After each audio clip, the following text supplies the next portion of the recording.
And welcome back to the Vision Alignment Show, where we talk about the importance of having our core beliefs, our core values aligned with our vision.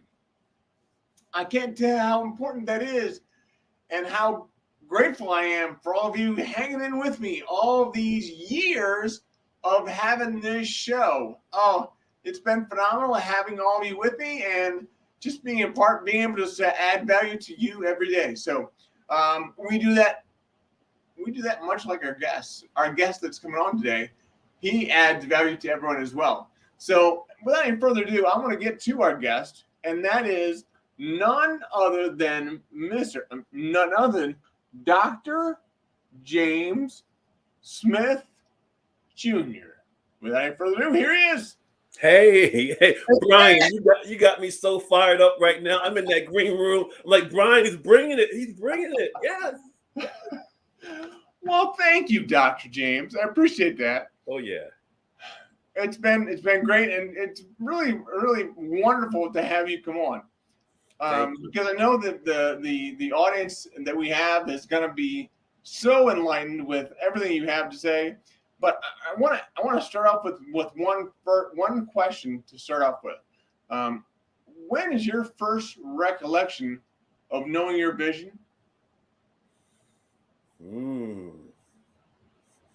I have a personal example and a professional example. Okay. The personal example took place in 1972 when my parents divorced, and I knew that for the foreseeable future that I was going to be primarily raised by my mom, my grandmother, and my great-grandmother. So 3 people were going to be the GPS or the legs to a stool called me. I knew my life was going to be different. Professionally, after being in corporate for a few years, not liking my job, posting to a new one, which was in human resources training and development. And I found my niche. I found my sweet spot, speaking, teaching, consulting, and then seeing a lot of other vendors come in to help us out and realizing I could do that. They're not that good and they're getting paid. That's what I'm going to be. So that's primarily how I evolved or how I got into this industry. But again, starting out with my parents' divorce and then in my first corporate gig. And I stayed there for 9 years. But it was probably year 4 or 5 when my vision began to change. Wow. If you want to hear more, stay right there.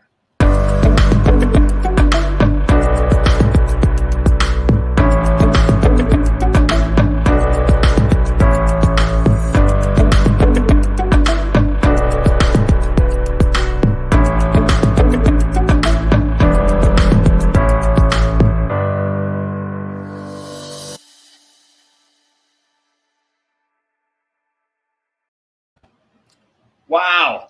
Dr. Smith, that is Dr. James. That is impressive. I love that story. Well, a lot of who I am today is because of Nancy Smith. She was one of those, or not was, is, she's the matriarch of the family. But she believed and believes in tough love. Yeah. So it was push, push, push. There's always more. You can be better. Get up. It's Saturday. Get up. There's something to do. And she was the reason I attended K through 12 without missing a day of school. Wow.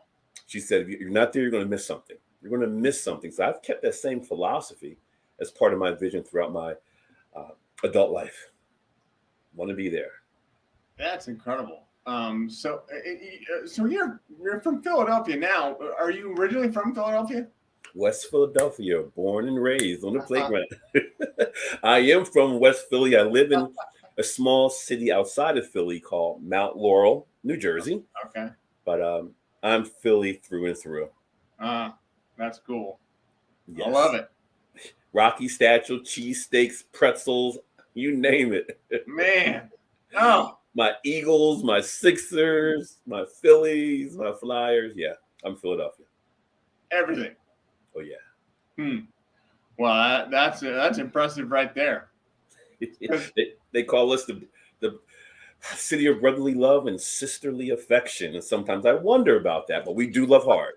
We do love hard. So how did you, I mean, obviously you've had a lot of ups and downs, but I mean, how do you get to where you are? Or I guess what's the biggest factor in your success? It's a mindset, my mindset. I'm ridiculously optimistic, but when something goes awry or askew, I always hold on to the quote, when things go wrong, don't go with them.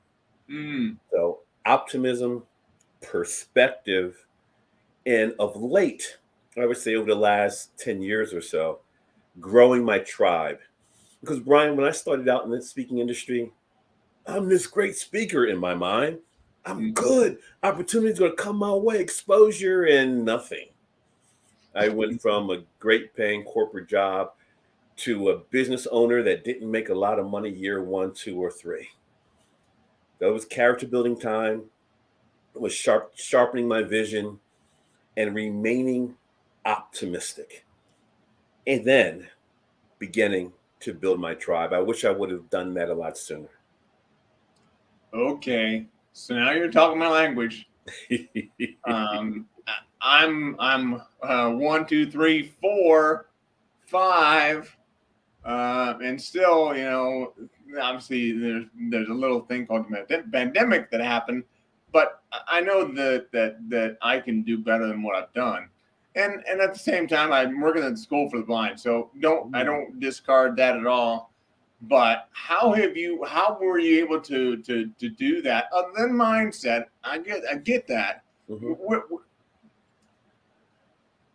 Did the mindset come from your mom, your grandma? I said I was raised in a tough love household. Ironically, many of my favorite teachers and coaches subscribe to the same tough love approach. So I've been pushed all my life. And when someone's pushing you, imagine you're lifting weights and it's time for that last set. If you're doing it by yourself, you're not getting it up. You need someone to say, push, one more, one more, one more. So, and that's what I've had a lot of. I was taught and coached to work harder than anyone else, to get there early, to take risk. I tell people I live a life where I feel like I'm walking on a tightrope with no net. And sure, there's some other people who say, okay, you're crazy. Well, I have faith, which supersedes my fear. So a combination of I'm going through the wall, or if I have to, I'll walk around the wall, but I'm getting to the other side. Make no mistake about it. And that mindset helped me out during the pandemic, or at least during the beginning of the pandemic, because I wasn't the rocket science speaker who was doing programs and providing solutions online. Nearly everything that I did was in person. So when the pandemic started, it was almost like the lights went out, everything went dark, programs canceled, weren't rescheduled, and Ryan, 7 months, March to September, I believe that's 7, no income. So it was time to get creative, figure this thing out. And then the subsequent year, 21, are you kidding me? 90+% of what I did was done virtually. Mm.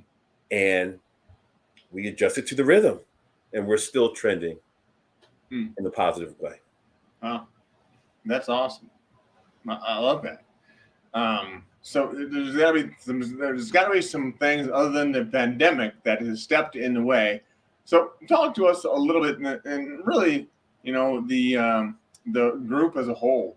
Talk to us about the obstacles or challenge you still have, and how you're getting through them, because you still have them. Everybody has something that they're working on. So if you would leave us, well, not leave us with that, but tell us about that. Sure. Brian, for me, and it plays a role in why I did my research, or what I did my research on, the construct of authenticity. It's a powerful construct, but it's hard to wrap your arms around, your hands around. It's like picking up a bar soaked in the shower. And I've always wanted to get clearer on living one's truth, which now has become, don't fake it till you make it. Don't go along to get along. Be as much as you can conceivably be. And one of the reasons why I went to study it is because doing my workshops and my diversity sessions and my leadership sessions and presentation skills sessions, invariably I would hear someone say, I'm one way at home and I'm one way at work. Like, why can't you be the same person everywhere? And then as I began to do my research, I began to realize that I'm not the same person everywhere. So then I started thinking, authenticity is not a matter of either or, black or white. It's a matter of degrees, or more or less. And as adults, we're always becoming. We get a chance to do it again if we're blessed to do it again. And during the pandemic, I was still for 2 years, no traveling. And I spent a lot of time thinking about me and my plight. And am I showing up as authentically as I can? Most of the time. And Brian, I realized I wasn't. I was being the speaker. I was being the person who I thought other people wanted me to be, especially as it relates to issues of diversity, equity, inclusion. And it wasn't until George Floyd was murdered, and I sat there watching the news over and over and over and over again. I said, I have to do more for inclusion. I have to do more. That could be me. I have the privilege of the platform. I speak for a living. I need to be more of me more often. So holding my thoughts, not sharing my reactions to something that you might say that's unfathomably wrong from a diversity perspective. No, I'm not going to be a diversity police, but I'm going to share how I feel about what you just said, if it impacts me and others. And I wasn't always that guy. And it's ironic, Brian, that part of this transformation meant going back to my birth name, which is James. From when I was born until when I went to college, people called me James or Smitty. And I was primarily in Black neighborhoods. I did go to a middle school that was very diverse, but for the most part, James Smitty. When I stepped foot on campus at Widener University, and at the time, 1979, the university was, I'm going to say, close to 95% white. And they gave me my nickname, Jim. And that was my membership into the club, the in group, the football team. I kept Jim. And I kept Jim until May of 2020. And then I went back to my birth name, James Smith Jr. Really? And I'm still working every day to be the best version of me as possible. And if it means losing friends, losing clients, losing because I'm myself, then goodbye. So you seem like you have seen through a lot of your blind spots. You've gotten to the point where You understand what's out there that you can't see that you should be seeing. But we all have blind spots. We all still work. Brian, I have one for you, and it went from blind spot to now visibly I know I do this. And the way I backtrack or the way I move away from it, I say to myself, what's going to be for you is going to be for you. Stop comparing yourself to others relative to what they obtain, house, car, recognition, book, video. What's going to be for me will be for me. And that's my belief. And that's my prayer. So I don't do that comparing, but I used to. I want to be a CSP. I want to be Hall of Fame. I want to write a book. I want to do a movie. What's for me will be for me. And that's what helps guide me and keeps me centered and helps me to be more authentic than that. Yeah. A lot of what you've been talking about so far has reminded me of this book that I'm reading. It's called The Gap and the Gain. Gap versus the Gain, where Dan Sullivan talks about how the gap is when you get stuck in your mind of how your ideal situation would be and where you are from that gap. Mm-hmm. Or do you talk about the gain? Where have you come from? So for me, I should be thinking more about, instead of what I don't have, I should be thinking about how far I've come over the past few years to be able to do what I do. And that is phenomenal. I mean, if I were to look at it that way, that's phenomenal. But I don't always look at it that way. Well, you're going to start doing that more often. I believe in life is up to now, from now on. Up to now, from now on. So up to now, you used to do that. From now on, you're not. Because you know that what you focus on grows. Yeah. So the focus should be more on what you do have and what you are doing. And that helped me when my son was born in 06. Mm-hmm. And like not every, but most children, when they're born, they cry a lot.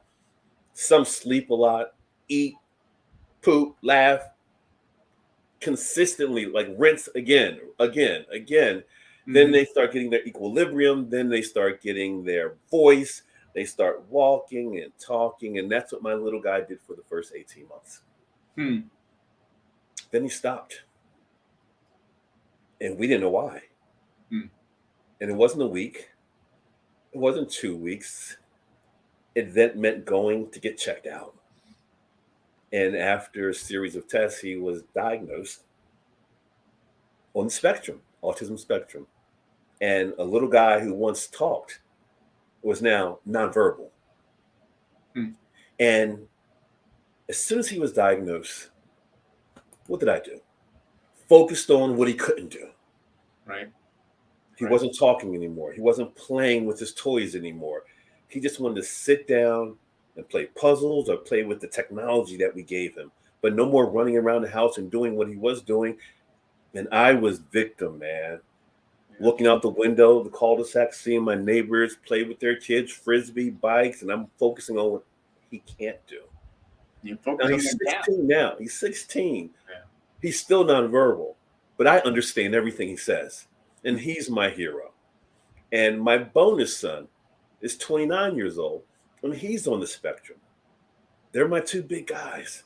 And I focus on what they're able to do, not on what they're not going to do, or what they're not doing now. Perspective again. Mindset. Yeah. Wow. That's awesome. How did that make you feel?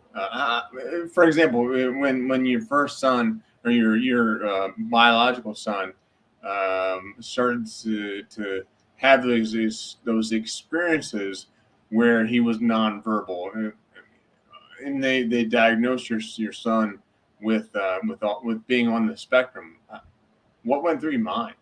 Oh, I remember vividly. It went something like this. Really, God? Really? I'm a speaker? And you're going to take away my son's voice? I've been waiting 44 years for this guy to come into my life. He's going to be 2.0 me. Please.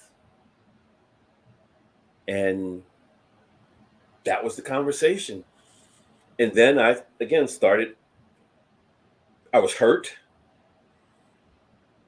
I was in pain. I was frustrated because this wasn't my vision. Like, I'm in charge. This wasn't my vision. I started thinking that he wasn't going to do the things that I did. He wasn't going to be an author. He wasn't going to be a speaker. He wasn't going to travel like me. He wasn't going to play sports like me, all by the time he was 6 years old. No, I'm joking. But that's where my focus was. And I was in pain. I mean, I've been hired. I've been fired. I've been married. I've been divorced, broken ankles, ruptured Achilles, all that stuff. But none of it felt like I felt when my little guy was diagnosed. Because although my life's been challenging in character building, I've been able to move through it. I saw my son's situation is so permanent, and I didn't have the instructions. Yeah. Someone else has special needs children, not me. Well, yeah, you do. Now let's see how you manage this. So we're doing it. Yeah, that is awesome. I love what you're doing. So how does it make you feel? Yeah, I know you've experienced prejudice when that happens. Do you lash out? What do you do? Brian, it's situational because I know that even in 2022, there's still a lack of understanding around what it means to be on the spectrum. You're being nice. Well, we could do a lot more research. So I know that people don't know a lot. Like when we're together, we're out, they want him to come run and catch and do things. And there's a degree of social naivete that's there with him. So he might not look both ways to see if there's any traffic. I mean, he's not going to do what people who aren't on the spectrum do. And then because of that lack of understanding, I'll give you an example. One day we were food shopping and he was in the back seat and he had one of his, I'm not going to say tantrums. He starts stemming and start hitting on himself. And I got out of the front seat, went in the back. Again, he's around 9, 10 years old. And I tried to calm him down. And I calmed him down by holding him. I love you, I love you, I love you. And I'm holding him. Next thing you know it, the cop is hitting on the window. What's happening there? What's happening? What are you doing to him? What are you doing to him? Like, I'm calming my son down. The lady over there said you were beating your son. Calming my son down. That's all I say. Lack of understanding. There was another time when I was in the car with both of my sons. And this was during a time when it seemed like, or the optics suggest, a lot of black guys were getting killed with driving, pulled over or approached. So I'm driving. I have one of my sons in the front seat, one in the back seat, and I see a cop car behind me. I'm like, oh man. So I'm nervous. I'm nervous because I'm black, but I'm also nervous because if one of my boys started doing what they do and making noise, that might startle the officer. So as soon as I was pulled over, rolled my window down, officer looked in and said, please. Both of my sons are on the autistic spectrum. They may start stemming and moving. Please. Okay, sir. Okay, your back tail light is out. Thank you. So you got it. Some of the things I have to deal with. And again, focus more on what they do bring to the table. And that was just an example of that's what I live with. And I know you deal with situations where this is my story and I'm starring in it right now. And I'm gonna do my best to make sure the ending is as happy as it can be. And that's what I'm doing right now.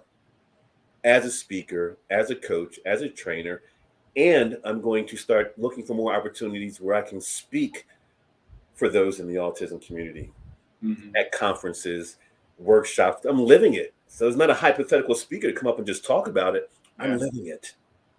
I know Well, what it means. yeah, I mean, I've not spoken to a lot of organizations, but the most I've spoken to has been the groups that support those with intellectual and developmental disabilities. Yeah. And it's a great group of people. They're so loving and caring. It's just I feel the most connected to that group. Yeah, that's good. That's good. And So obviously, you have the right vision. You saw it. You embraced it. And now you're living it. yeah.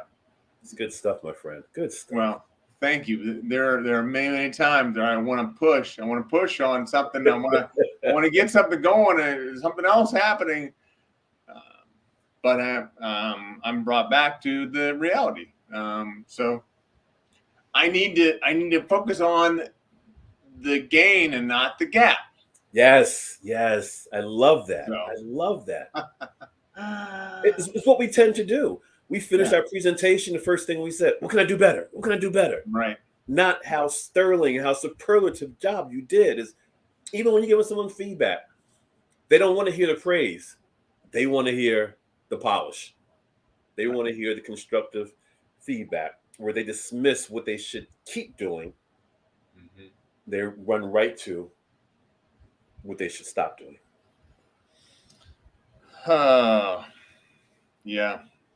Well, that's great. You've been able to get to a point where you're able to talk yourself into that better than I can. So, and Brian, I have, and when I fall off the wagon, I don't beat myself up too much. Yeah. But then I go back to what's for you is going to be for you.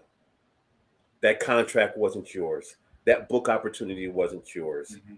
Whatever it was, what's going to be for me is going to be for me. You have so much wisdom. I'm absolutely, I'm not amazed, but I mean, I am amazed because that comes with age, right? You're no older than I am. If I didn't have that now, I'm 61 years old. I better have a little bit of wisdom. Okay, you got 5 or 6 years on me. Wow. Brian, I've also, with regard to my vision in life, I've stopped right fighting. Mm-hmm. Right fighting is fighting to be right. Get the last word, last phrase, last text, last email. You want people to know how you feel, and you're going to fight to be right, and you create more distance versus closeness. So if we disagree, then we just disagree. If you're going to attempt a different method of doing that, then attempt a different method. If you want to hear some suggestions from me, but I am not going to fight to be right. I've retired from that club. You've retired from that fight club. Got rid of my membership, tore it up. Like no more. And I subscribe to the accountability club where you own your choices, you take responsibility for your actions. One of my favorite quotes, Brian, is that when we're young, we look a lot like our parents, but when we get older, we look a lot like our choices. How you look is how you choose to look based on the choices that you're making. And you're taking accountability for that. Brian, you hear people from time to time say, they made a mistake. How often do you hear them say, I made a poor choice? No. They say I made a mistake is almost as if the mistake happened by itself. No, you chose to do that, and your choice turned into a mistake. Yeah. Now, if you didn't have any idea, for instance, if you're driving down the street and there's a sign that says road out, and you continue to drive and you go over a cliff, that was a poor choice that turned into a mistake. But if you're driving down that road and there's no sign and you go over the cliff, that's a mistake because you didn't know. That's I'm looking to see more people say, you know, Brian, I made a poor choice. Nope, I made a mistake. And if it hurt you, I'm sorry. Oh man, I'm so happy, so glad that you were able to join us. Yes. Unfortunately, we're at the end of our time already. It's You're amazing. you're you're the epitome of a phenomenal host. We just chopped it up, and next thing you know, time got away. So tell us all, what would be one thing you would leave us with, if I were to have you say that? Okay. Ties into a little bit of my authenticity research, Mm-hmm. my accountability, my perspective on life, my mindset. That is, you'll always get what you've always gotten until you become the person you've never been. It's time for you to be that person now. I love It's it. time for you to address those barriers, to address the insecurity, to address the fears, lean into being more vulnerable, face the fear, move in, and become that person you've never been.